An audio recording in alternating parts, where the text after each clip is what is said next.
अब लंबी कविता का एक पाठ करता हूँ। कविता का शीर्षक है आग की भाषा। भाग 1। तुमसे सौभाग्यशाली कौन होगा अगर चुन लेती है तुम्हें आग। आग को कोई सलीका नहीं, राख उसका श्रृंगार है, बिफरना उसका आदिम गीत।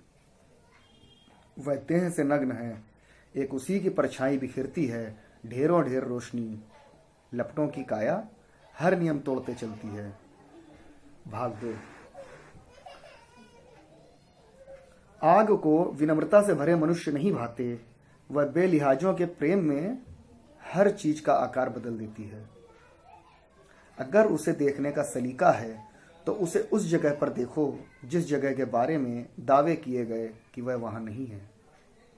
जैसे जबड़ों पर कठोरता की शब्दावली में बुदबुदाना ज्यादा खतरनाक होता है अपेक्षाकृत चीखने के, ठीक वैसे ही भड़क चुकी आग से ज्यादा खतरनाक होती है सुलग रही आग। आग की ओर से कोई बयान नहीं दिया जाता है। उसे छुओ, उसे देखो, उसे उसके रंग से मत पहचानो। उसके भीतर से बहकर आती ऊष्मा का संगीत अपनी देह में भरो। अपनी पुतलियों में उसकी छाप भरते हुए अपने शहर को याद करो। अपना नाम, अपनी नदी, अपने दोस्त को याद करो। आग के 2 हाथ हैं, पृथ्वी पर दान के लिए हमेशा उदार मना और व्याकुल। उसके एक हाथ में है मृत्यु तो दूसरे में पुनर्जन्म। स्मृति आग के चेहरे पर भीगते हुए नाचती है। भाग 3। मैं अल्पज्ञों में पहला हूं, विराटता में एकदम न्यून। मैं जिस ग्रामर में चीखता हूं, बोल रही एक भाषा में उसे मौन कहते हैं। मैं समय के भीतर तो हूं, पर तिथियों की परिधि से बाहर है मेरा इतिहास। मुझे एकाग्रता का शोर मानो, मौन की व्यापकता में जहां दृश्य बदल जाते हैं संगीत के अलजेब्रा में। समुद्र की पहली उठी लहर है मेरी पूर्वज। मेरी संतानों से बनेगा टिके रहने का सफल सिद्धांत। मैं विशेषज्ञों में अंतिम हूँ, विश्लेषकों का अंतिम शिकार। मेरी हत्या मेरे समय की सबसे जरूरी बात होगी। मेरा लिहाज इस मायने में किया जाए कि मैंने आग और आकाश को एक ही तरह से देखते हुए कई सदियां बिताई हैं। भाग 4। सबसे उदास दिनों में हमेशा याद रखना चाहिए कि आग और बारिश से नजर नहीं मिलाना यह पृथ्वी के सबसे गहरे कुएं हैं। स्मृतियां अच्छे भले आदमी का हाथ पकड़कर उतर जाती हैं इनमें। स्मृतियां नीरस विषय याद नहीं रखती। पीले पड़ते हुए हम में एक समुद्र कितना अधिक मौजूद था। अंततः हमें शोर याद रहा, ये चिड़िया की चहक। क्या हमने राख को ठीक से देखना सीखा? हमने कब एक चित्र के भूरेपन को चूम कर उसे प्यार किया? हमने कितना याद रखा कि हवा और स्वेद से रगड़ खाई देह एक दिन जरूर नष्ट होगी। दूर तक फैला होगा उसकी स्मृतियों का नमक। मौसमों से भीगी एक देह पथराई भूमि पर कितनी दूर तक चली थी। रंगों की परछाइयां कैसे उतराती थीं उसकी आंखों में। उसने जाने से पहले पत्थरों को सहलाया था या तोड़ा था उनके भीषणतम रूप को। स्मृतियां साज सज्जा नहीं बचाती हैं, उनके स्वप्न बचाए रखती हैं। स्मृतियां डायरियां नहीं बचाती हैं, वह इन डायरियों की आत्मा बनकर किसी तकिए के नीचे सो जाती हैं। स्मृतियां पानी भी नहीं बचाती हैं, वह उसके बरसने को दोहराती हैं। स्मृतियां हवा भी नहीं बचाती, वह उसके बहते रहने का पुरातन संगीत याद दिलाती हैं।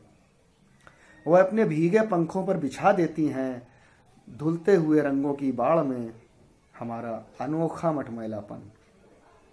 उन्हें हमारे आसपास की चीजों के छिलके उतारना आता है। वह कभी नहीं भूलती कि एक वक्त हमने चखा था सबसे पहले प्यार की खुशबू का स्वाद। वह एक धीमी बहती नदी पर धुआं बनकर उतर जाती हैं और हमारे आसपास की हर चीज को ढक देती हैं। भाग 5।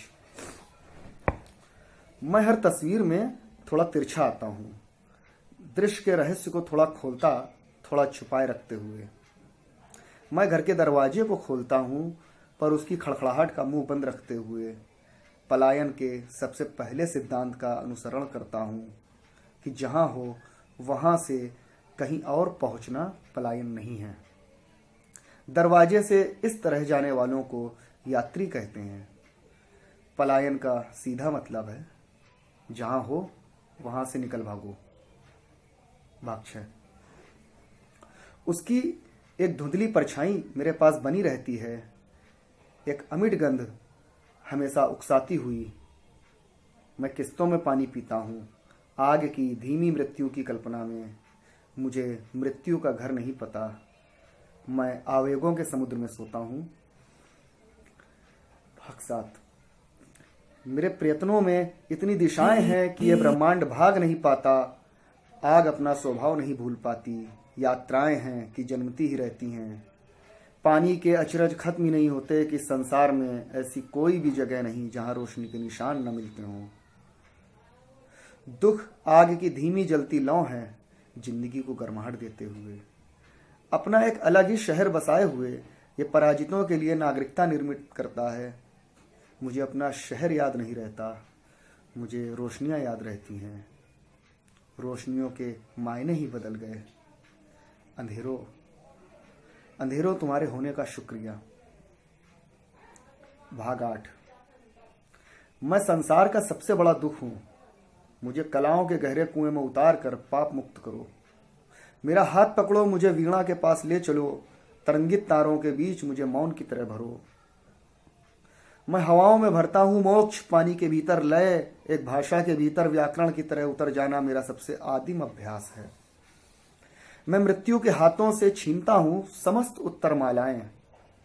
मैंने नदियों को वर दिया है कि धूप और परछाई उस पर नहीं बिछा पाएंगी अपना संतुलन जाल। अगर गिराना हो मुझे तो चिड़िया की चोंच से निकले पहले स्वर की तरह सुबह की गोद में गिरा देना। अगर थामना तो किसी अनाम गंध की तरह मुझे याद रखना। भाग 9। आग को ताले में रखना बेकार है। अपने आंदोलन में वह हर बांध तोड़ती है और पैदा करती है एक उपजाऊ और कामयाब विस्फोट। अपनी प्रकृति में वह कैद न किए जाने के लिए अभिशप्त है। उदासी का आदिम चेहरा ओढ़े पृथ्वी को दहला देती है। पर्वत के कान में आजादी की पहली सुगबुगाहट भरती आग। सभ्यता की तमाम उदास आंखें यूं ही देखती लावा उगलते पर्वतों को। ज्वालामुखी से नीचे उतरते तमाम लाल अजगर रेंगते हुए नहीं, दौड़ते हुए नारा लगाते हैं, तोड़ो नींद को, दौड़ो बांध की ओर। हर निर्माण के पीछे आग के होने का खुलासा कर दो। हर निर्माण के पीछे आग के होने का खुलासा अब कर दो। सिर्फ उन्हें ही पता है कि आग के सबसे संक्षिप्त संस्करण के पास भी होती है ध्वनि। कई परतों में दबे होने के बाद भी आग बदस्तूर देती है अपने होने की गंध। वह उन्हें सावधान करते हैं जिन्हें आग की चुप्पी में शोर नहीं मिलता। नदी में नाव की जितनी चुप्पी है ना, ठीक उतना ही मौन ओढ़कर सोती है बारूद में आग। जब भीतर आग नहीं होती तो सारे समझदार घर्षण की शरण में जाते हैं। जब भीतर आग नहीं होती तो सारे समझदार घर्षण की शरण में जाते हैं। अंतिम भाग 10वां भाग। एक घट रही निरंतरता में हमारे न होने की गूंज से थर्राया एक विराट महामौन होगा। आग की गुथी चोटियां तब भी कोई खोल देगा। अपने बिखरे बालों के साथ दौड़ लगाती आग फिर से पैदा करेगी कोई सभ्यता। किसी धरती पर फिर से सेंध मारेगा पानी। फिर से होगा इस ब्रह्मांड में कहीं प्यार। फिर से किसी की आंखों में उतरेगी उदासी। फिर से रची जाएगी कहीं कोई भाषा। फिर से किसी मुहावरे की तरह उस भाषा में आएगी आग। फिर से कोई देह टटोली जाएगी। फिर से मृत्यु की पहचान सिर्फ इस बात से होगी कि उसके भीतर आग है या नहीं। पानी के भीतर मछलियां होंगी, हवा के भीतर चिंगारियां, रक्त में ऊष्मा और बर्फ के भीतर गलन होगी। फिर से रहस्य चुपचाप बैठा होगा गुफाओं के भीतर। पिरामिडों की अबूझ भाषा फिर से हराएगी भाषाविदों को। आग के घूंट भरेंगे योद्धा और प्रेमी, फिर से हारेंगे सब और जीतेगी आग। स्त्रियों की साड़ी के पल्लू में बंधी गांठ के भीतर चुपचाप एक संगीत बुनती रहेगी आग। धन्यवाद।